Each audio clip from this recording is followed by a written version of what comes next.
6. 임종 요양보호.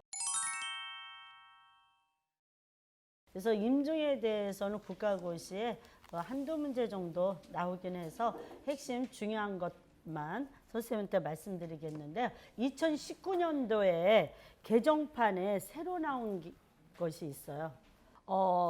임종 전 단계 해가지고 말기 환자, 그다음 연명의료, 사전 연명의료 의향서, 요거에 대해서 선생님들이 꼭 좀 알고 가셔야지 돼. 요 내용이 2019년도에 개정판에 새로 들어온 내용이에요. 말기 환자는 병원에서 의료진들의 치료에도 불구하고 담당 의사와 해당 전문의 1명 으로부터 수개월 이내에 사망할 것으로 예상되는 진단을 받은 환자를 뭐라 그런다고요? 말기 환자. 요 말기 환자의 의미를 전 선생님들이 꼭 알고 가셔야지 돼요. 아셨죠? 예. 두 번째로 연명의료. 연명의료라는 건 뭐냐면은요. 임종 과정에 있는 이런 말기 환자들한테 심폐소생술이나 혈액투석이, 그 다음에 항암제 투여, 인공호흡기 등으로 치료 효과 없이 임종 과정의 기간만을 연장하는 의학적 시술을 뭐라 그래요? 연명의료라 그래요. 나는요, 연명의료를 중단하고 싶습니다. 이럴 때는 사전 연명의료 의향서를 갖다가 작성해서 제출해서 등록을 하면 돼요. 그러면 연명의료를 중단하겠다는 의향을 명시해도 나는 연명의료 하지 마세요. 더 이상의 의사가 치료가 안 된다라고 진단을 내렸으면 무의미한 연명의료는 하고 싶지 않습니다. 이랬다 할지라도 통증 완화, 영양분과 물 공급, 산소 단순 공급은 보류하거나 중단하면 안 된다. 아셨죠? 예. 연명의료 중단은 존엄사, 소극적인 안락사와 유사하다. 하지만 말기 환자가 의사의 도움을 받아 죽도록 하는 안락사와는 다르다. 이건 직접적으로 죽음에 이르게까지 하는 거는 안락사죠. 그랬는데 지금 연명의료를 중단하는 건 뭐예요? 소극적인 안락사랑 비슷하다. 이렇게 가는 거예요. 자, 여기에서 연명의료를 중단하고 싶다. 나는 연명의료를 원치 않는다. 이럴 때는 뭐예요? 사전 연명의료 의향서를 작성을 해가지고요. 국민연명의료관리기관에 등록을 하면 돼요. 자, 그러면 사전연명의료 의향서는 누가 작성할 수 있냐? 말기 환자 본인. 의식이 있을 때 말기 환자 본인 또는 19세 이상 성인. 아셨습니까? 19세 이상 성인 또는 말기 환자 본인이 연명의료를 중단한다는 의향서를 작성한 후에 어디에다가요? 국민연명의료관리기관에 등록해야만 효력을 가집니다. 이것을 등록했다 그래서 의료기관에서 연동되는 것은 아니기 때문에 가족에게 알려야지 돼요. 그래서 확인을 해야지 되는 거고요. 사전연명의료의향서는 언제든지 변경하거나 철회할 수 있다. 4번 담당 의사와 해당 분야의 전문의 1명. 이러면 뭐예요? 의료인 2명이에요. 의사 2명 모두 작성자를 말기 환자라고 판단한 경우에만 이행될 수 있다. 아셨죠? 예. 담당 의사와 전문의 1명.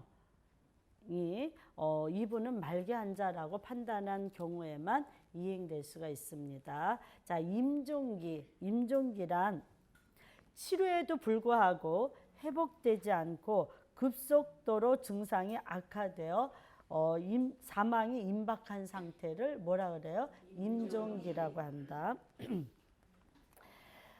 임종징후 증상. 이제 돌아가실 때가 얼마 안 남았다. 이럴 때 나타나는 증상은 첫 번째, 의식이 점차 흐려지고 혼수 상태에 빠진다. 의식이 없어지겠죠. 두 번째, 맥박이 약해지고요. 혈압이 떨어져요.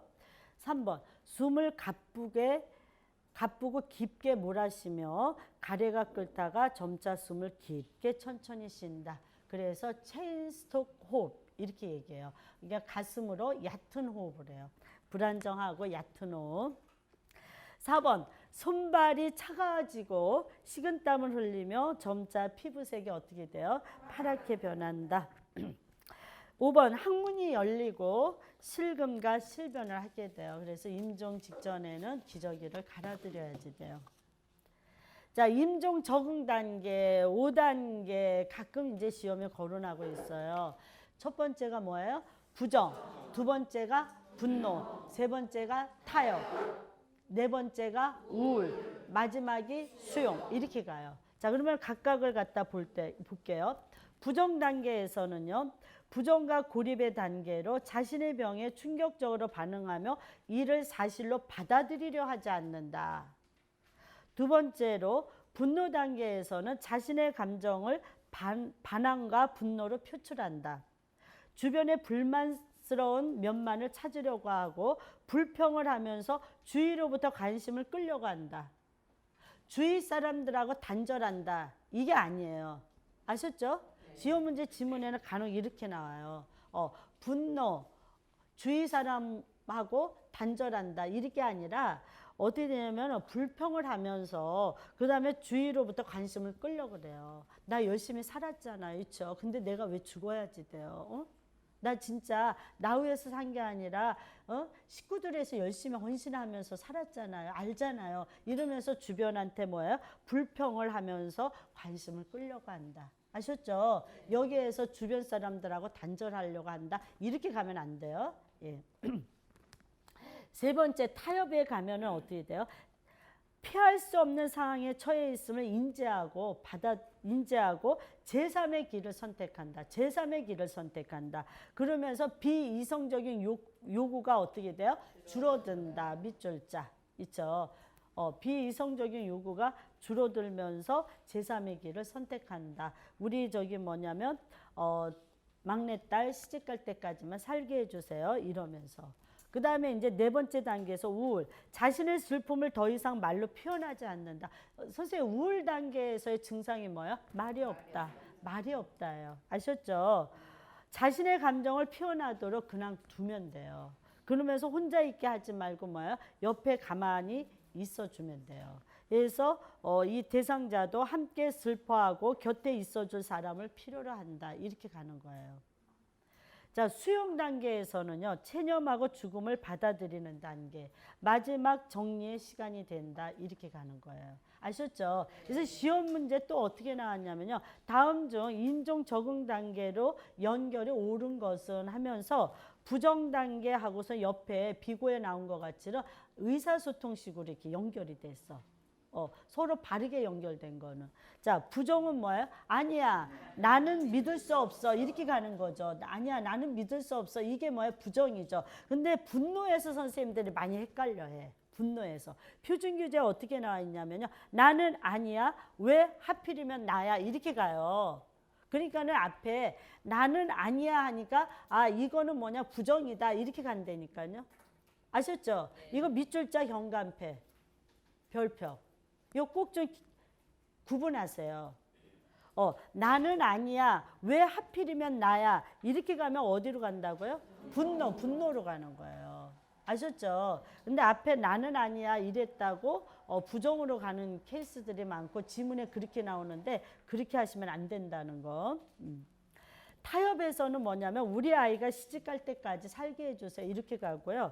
우울에서는 뭐냐면 땡땡땡 말이 없다. 이렇게 가요. 수용에서는 나는 지쳤어. 이러면서 의사소통 가지고도 연결을 하면서 옳은 것은 바르게 연결된 것은 이렇게 시험 문제 나왔었어요.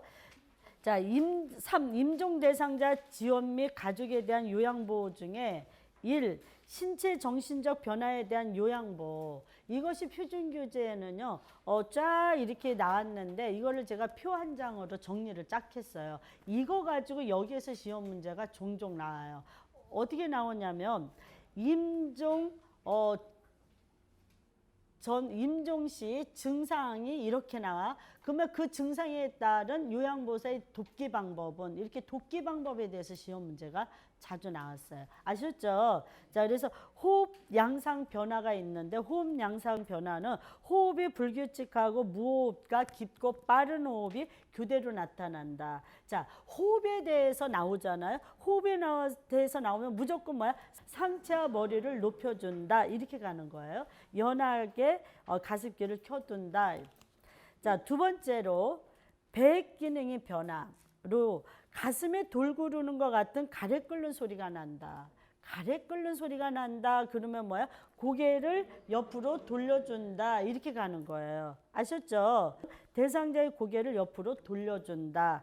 젖은 수건으로 입안을 닦아준다. 가습기를 켜둔다. 이렇게 가죠. 그래서 가습기를 켜줘서 가래를 묽게 만들어주는 거죠. 네. 그 다음에 체온의 변화로는요. 임종 전에는 혈액순환 저하로 인해서 점차 싸늘해지면서 손발이 싸늘해지면서 피부 색깔도 하얗거나 파랗게 변합니다. 자, 이때 요양보호사의 돕기 방법은 담요를 덮어서 따뜻하게 해준다. 이렇게 가는 거예요. 전기기구 사용은 안 된다. 밑줄자 있죠. 예. 왜냐하면은 의식이 없는 상태에서 전기 담요를 깔아준다거나 이러면 화상 입을 수도 있고 하니까 전기 찜질용 이런 거는 사용하면 안 된다. 이렇게 가요. 자, 소화 기능의 변화. 임종 전에는 뭐냐? 음식이나 수분을 잘 섭취하지 않으려고 한다. 왜? 소화 기능이 먼저 중단됐기 때문에. 아셨죠? 이럴 때 돕기 방법은 뭐예요? 억지로 먹이지 않는다. 이렇게 가는 거예요. 아셨죠? 구강 관리는 해드려라. 있죠. 그래서 표준교재는 차가운 물로 이렇게 닦아준다. 이렇게 가고 있어요. 여기에서 표준교재는 차가운 물로 닦아준다. 이렇게 가고 있습니다. 자, 그 다음에 배설 기능 변화에서는 관략근이 이완이 돼가지고 대소변을 조절 못해서 실금실변이 옵니다. 이럴 때 돕기 방법은 뭐예요? 침상의 혼입을 밑에 방수포를 깔아준다. 이렇게 가는 거예요. 아셨죠? 그래서 예전에 지문에 이렇게 나왔어요. 침상의 혼입을 위에 방수포를 깐다. 예. 절대 안 되죠. 혼입을 이 시트 밑에 방수포를 깔아야지. 혼입을 위에 방수포 깔아서 이 비닐로 혼입 방수포가 비닐로 되어 있잖아요. 그 비닐 위에다가 대상자를 눕혀드리면 안 되죠. 그러니까 혼입을 밑에 방수포를 씌운다. 이렇게 가는 거죠. 그래서 대상자에게 기저귀를 채워준다. 자, 표준교재에 항상 어떻게 나요? 한두 번 실금했다 그래서 기저귀를 채우면 안 된다. 있죠. 하지만 임종 직전에는 관략근이 이완돼서 실금실변되니까 기저귀를 채워준다. 이렇게 가는 거예요. 신장 기능 변화로 소변량이 줄어들어요. 부쩍 신장 기능이 떨어져 가지고요. 소변줄을 삽입 여부는 의료인하고 상의한다. 이렇게 가는 거예요. 예. 수면 양상 변화는요. 임종 전에는 잠자는 시간이 길어집니다. 잠자는 시간이 길어져요. 의사소통이 어려워지고 적절하게 반응하지 못해요. 돕기 방법은 흔들거나 큰 소리로 말하지 말고 대상자의 반응이 없어도 정상인에게 말하듯 해라. 그러니까 뭐냐면 이제는 임종 전에는요 잠자는 시간이 길어져요. 그렇다고 의식이 있나 없나 알기 위해서 왜 엄마 계속 잠만 주무시는 거야? 좀 일어나봐, 깨워봐, 눈 좀 떠봐 이러지 말라 이 얘기예요. 아셨죠? 그냥 있어도 듣기는 듣는다 이렇게 가는 거예요. 아셨죠? 네. 자, 정신기능 변화에는 혼돈이 있거나 불안정 증상을 나타내요. 그래서 혼돈은 시간, 장소, 사람에 대해 혼돈을 일으킵니다.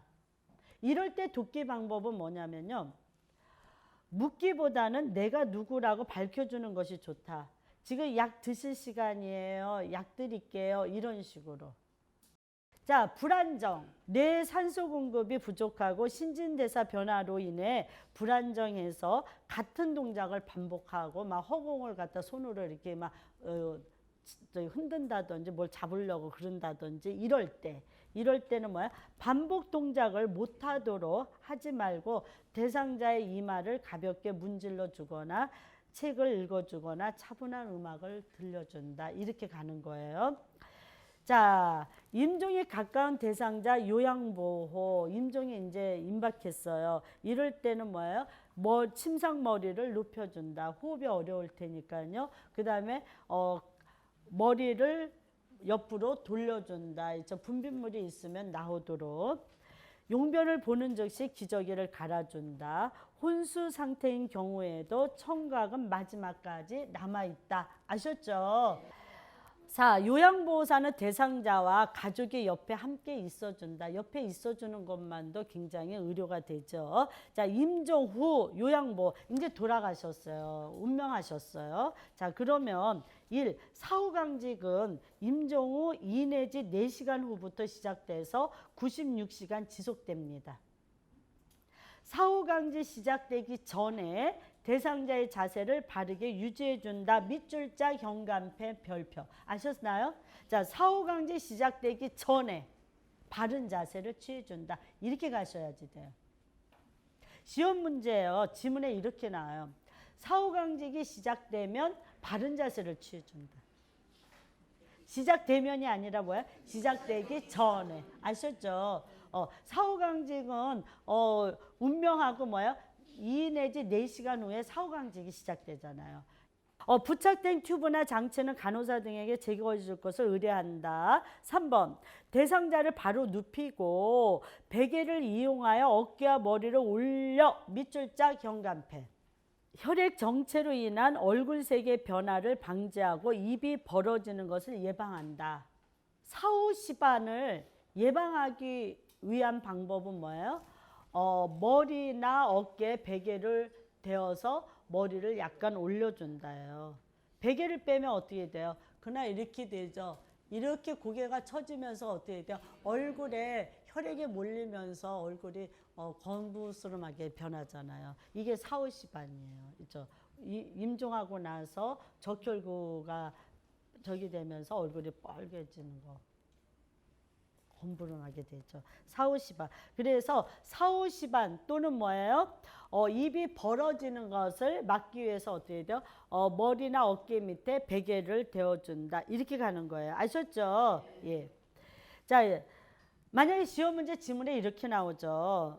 임종 후 요양보호에 대한 설명으로 옳은 것은 베개를 빼고 반드시 눕혀드린다. X에 X. 베개를 벼드려야지 된다. 아셨죠? 다음 중 사후시반 및 입이 벌어지기 위한 방법으로 옳은 것은 저기 뭐냐면은 어깨와 머리 밑에 베개를 넣어준다. 이렇게 가는 거예요. 아셨죠? 예. 자, 4번째. 대상자의 눈이 감기지 않으면 솜이나 꺼즈를 적셔 양쪽 눈 위에 올려놓는다. 이렇게 가는 거예요. 5번. 대상자의 위치 제거 여부는 어떻게 돼요? 가족과 의논한다. 대상자의 둔부 밑에 패드를 대어준다. 아셨죠? 예. 관략근이 이완이 돼서 실금실변하니까는요. 7번. 깨끗한 시트로 대상자의 얼굴을 덮지 않게 어떻게 하라고요? 어깨까지 덮는다. 이제 임종하고 나서 깨끗한 시트로 어디까지? 어깨까지 있죠. 얼굴까지가 아닙니다. 어깨까지. 아셨죠? 이거 선생님 시험 문제 지문에 자주 나오는데 선생님들이 표준교재에 있는 내용을 잊어버리고 저기 뭐냐면 임종한 후에는 깨끗한 시트로 얼굴을 덮어준다. 얼굴까지 덮어준다. 그러면 맞아 드라마에서 보면은 돌아가시면 얼굴까지 흰 시트로 얼굴까지 덮어 이렇게 가시는데 이렇게 가면 안 돼요. 아셨죠? 얼굴은 내놓고 어디까지? 어깨까지 이렇게 가야지 돼요. 자, 8. 방을 깨끗하게 정리하고 조명을 차분하게 조절한다. 조명을 뭐야? 차분하게 조절한다. 밑줄자 현관패. 시험 문제 지문에 어떻게 나왔냐면요. 조명을 밝게 해준다. 뭐 잔칫날도 아닌데 뭘 또 밝게 해줘. 어떻게 해요? 조명을 차분하게 조절한다. 아셨죠? 9번 사적으로 가족이 대상자를 만날 수 있게 해준다. 10. 임종시 대상자의 소유물을 모아 목록을 만든다. 이렇게 가셔야지 돼요. 4. 임종 대상자 가족에 대한 요양보호. 1번 임종시 가족이 임종 대상자를 직접 돕게 한다. 2. 가족들과 관계를 형성하면서 함께 있는다. 3. 장례식이나 장지에 참석하지 않아도 된다. 예, 참석하지 않아도 돼요. 4. 적절한 신체 접촉을 통하여 가족을 지지한다. 이게 손을 잡거나 안아주거나 수고하셨어요. 힘드시지요? 이러면서 어떻게 돼요? 가족을 지지해 준다. 5. 곧 괜찮아질 거예요. 아무 염려하지 마세요. 와 같은 표현은 하지 않는다. 이건 무책임한 말이죠. 6. 감정에 초점을 맞춘 경청은 정서적으로 큰 지지가 된다. 참 잘했네요. 좋습니다. 힘드시지요? 수고 많으셨어요. 이런 식으로요. 7. 가족이 자신의 감정을 충분히 표현할 수 있도록 돕는다. 8. 가족의 태도와 행동을 판단하지 말고 중립적 자세를 유지한다. 자, 임종 및 호스피스 이 정도로 선생님이 핵심만 정리를 해드렸어요. 아셨죠? 네. 자, 오늘도 수고하셨습니다.